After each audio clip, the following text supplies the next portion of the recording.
মালা গাঁথতে বসে গেছি, আর এইদিকে রিত ঘুম থেকেও উঠে গেছে। এই যে আমার বোন মালা গাঁথতে স্টার্ট করে দিয়েছে ছুঁচসুতো নিয়ে। আমরা একটু বড় করেই মালাটা করব, যেহেতু অনেক ফুল পেয়েছি।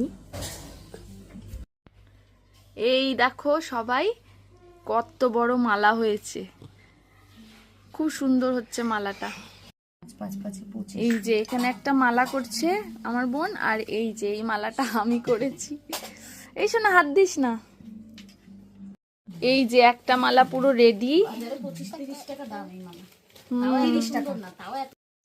এই যে দুটো মালা করার পর এখনো এত ফুল আছে, এখনো দুটো মালা হয়ে যাবে।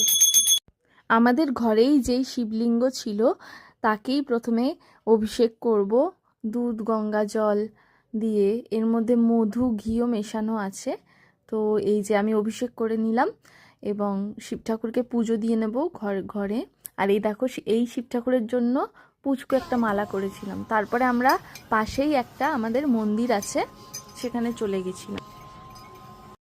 এখন সবাই হাত জোড় করে বলো, হর হর মহাদেব শম্ভু, ওম নমঃ শিবায়।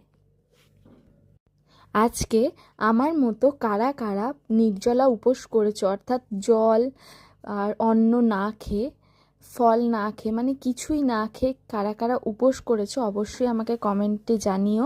আর কারা কারা শিবরাত্রি করো আমাকে জানিও। তো শিব ঠাকুরকে বেলপাতা দিয়ে, ফুল দিয়ে, চন্দন দিয়ে ভালো করে সাজিয়ে আমি পুজো দিয়ে দিলাম।